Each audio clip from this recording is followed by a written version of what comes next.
Gemini, hi! Welcome to Mr. Queen PH. At titignan natin kung ano yung aabangan nyo sa 2026. Ayan. So, malapit na yun. Malapit na yung 2026. So, this is just a preview ng 2026 para sa inyo. So, meron pa rin naman tayong reading for 2026 around December yan or November. So, abangan nyo na lang. So, ito ay ano lang, overview.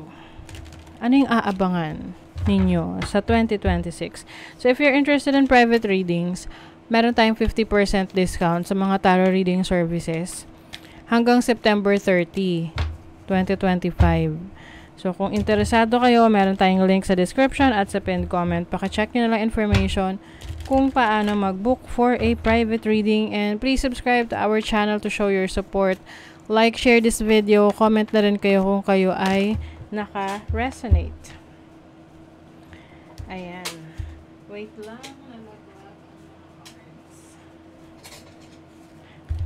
And paalala lang, ang reading na to ay general reading. So, maaari kayong makarelate, maaring hindi.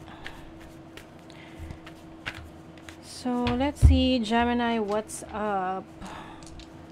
Ano yung aabangan ng mga Gemini sa taong 2026?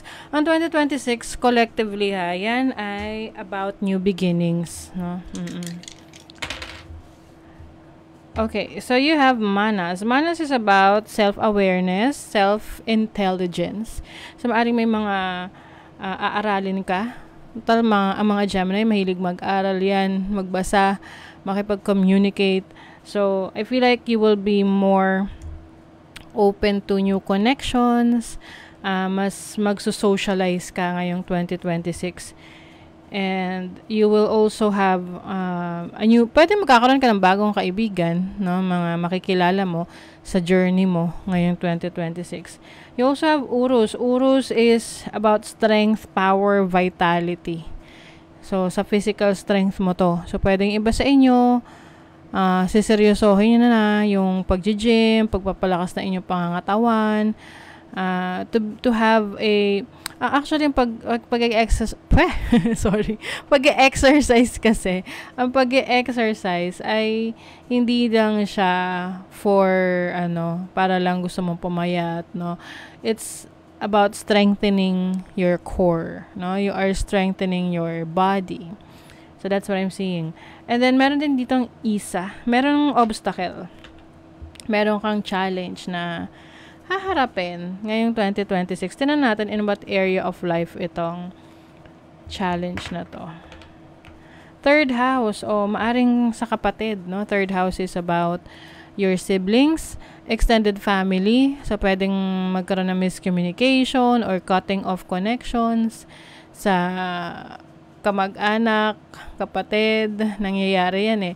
Even sa mga kapitbahay, parang may hindi dito magpapansinan.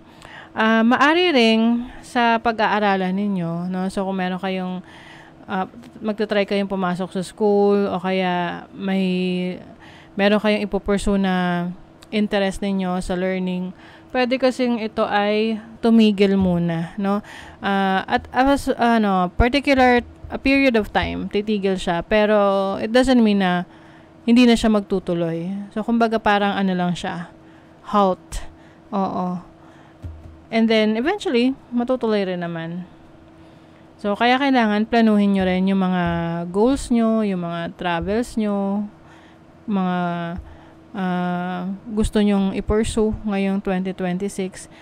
Kumbaga, be more patient. Kasi isipin nyo na lang, lahat ng mga delays or limitations ay may reason, no? Kumbaga, this is for your own good.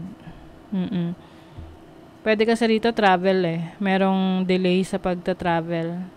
And also mag-ingat, no, sa travel, lalo na by land.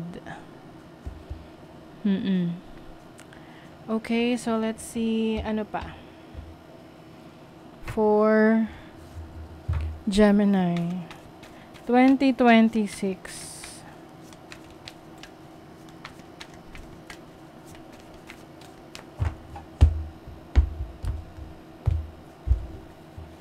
Overall energy, challenge, opportunity, Blessing. Okay. So, may pahinga. Oo, kailangan yung magpahinga. Pag may mga times na pagod, ipahinga nyo kasi pwedeng maging concern ninyo ang health ninyo sa 2026. Bottom of the deck is the King of Wands. I see opportunities sa ibang bansa or pwedeng may paglipat ng lugar dahil meron kang mas magandang offer na opportunity, may darating na mas magandang opportunity for you. Pwedeng matagal mo na tong hinihintay and then sa 2026 siya magma-manifest.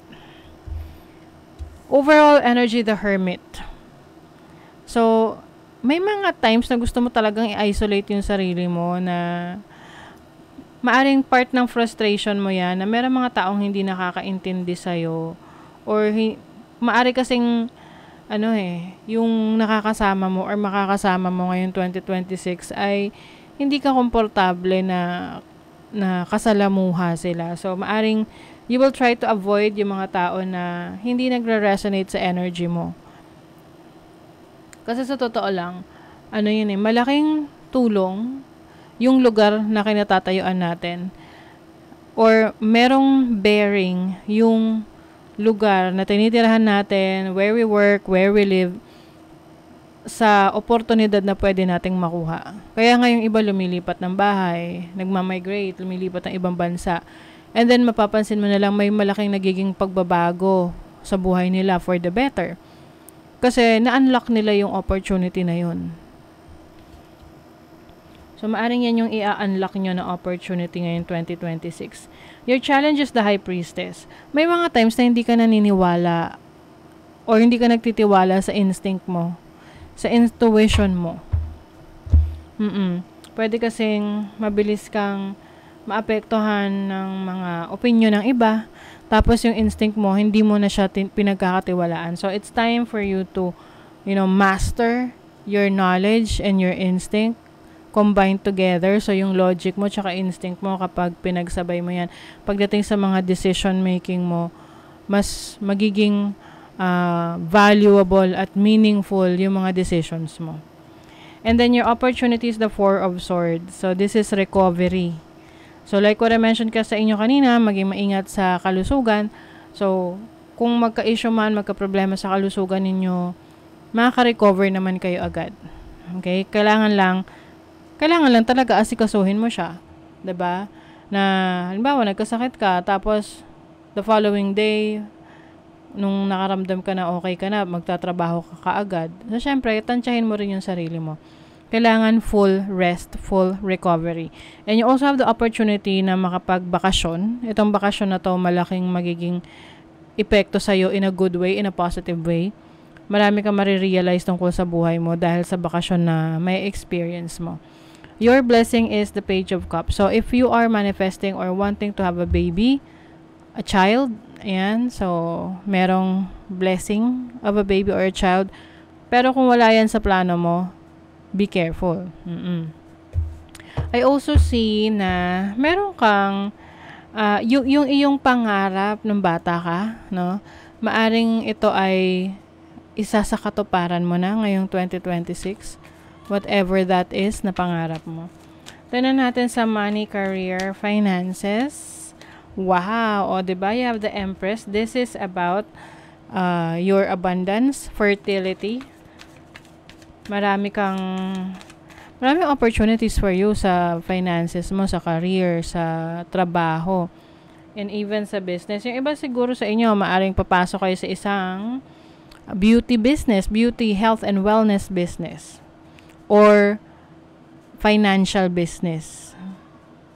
Pwede yung nagpa-finance, ganyan. You have the Eight of Cups. So, merong shift, energy shift, pagbabago sa trabaho, career mo, na maaring meron kang iiwanan na situation to focus on something better. So, for example, may trabaho ka, naisip mo, mas maganda mag-focus sa business. So, magpo-full-time ka sa business mo at iiwanan mo yung trabaho mo. And vice versa. Sa relationship, you have the Queen of Wands and the Wheel of Fortune. Meron ditong change of heart or change of feelings. So, pwedeng ikaw, kung you are in a relationship with someone, may magbabago sa nararamdaman mo sa person mo. But I think this is in a good way naman, no? Maaring mas ma-appreciate mo siya, mas magiging mabait ka sa kanya, or vice versa, yung person mo mas ma-appreciate ka, mas magiging mabait siya sa'yo. Ayan. And if you're single, I think yung iba sa inyo, mas magpo-focus sa freedom, no? Yung kalayaan na magawa yung gusto ninyo. And yung iba magta-travel. So, pwedeng wala pa kayong interest sa romantic relationship. Tapos, may partnership, Juno. This can be a business partnership. And for some of you, kung meron kayong relationship, you will have a stronger connection with your person. You also have Pluto, which is about transformation. Very powerful to. So, Pluto is about change. So, maaring may magbabago sa sitwasyon mo sa 2026. In what area of life? 6th house. Sa trabaho mo, sa daily routine mo, and also sa kalusugan mo. So, kaya nga, pag pangalagaan ang iyong kalusugan. Childhood, ito, maaaring ito yung sinasabi ko sa inyo na meron kayong tutuparin na pangarap nyo nung bata kayo. Na halimbawa, pangarap nyo na makapag-abroad or makabili ng sarili nyong bahay, sasakyan, whatever that is, matutupad nyo yan para sa sarili nyo. Papasok ng kontra ko, yung iba sa inyo mag-aasawa or may engage ngayong 2026. Or magkakaroon kayo ng agreement like a partner that will help you sa business, sa finances mo. Wow, diba? May abundance. Ang ganda nito, Gemini. Move with the flow of abundance around and through you. Yan. So, maganda nito kasi nakikita mo kung saan yung resources, no? Saan manggagaling yung abundance na yan. Nare-recognize mo yan. At alam mo yan na meron ka rin yan sa sarili mo kung gagamitin mo lang yan. Okay? So, at least, you see that. You see abundance around you. At pag nakikita mo na may abundance sa paligid mo, then you will also makukuha mo rin yung yung attitude na yan of thinking abundantly. Ang abundance hindi lang sa resources, pwedeng sa mind, no? Abundance in ideas, creativity. Yan. So, that is your reading, Gemini. Thank you so much. See you again.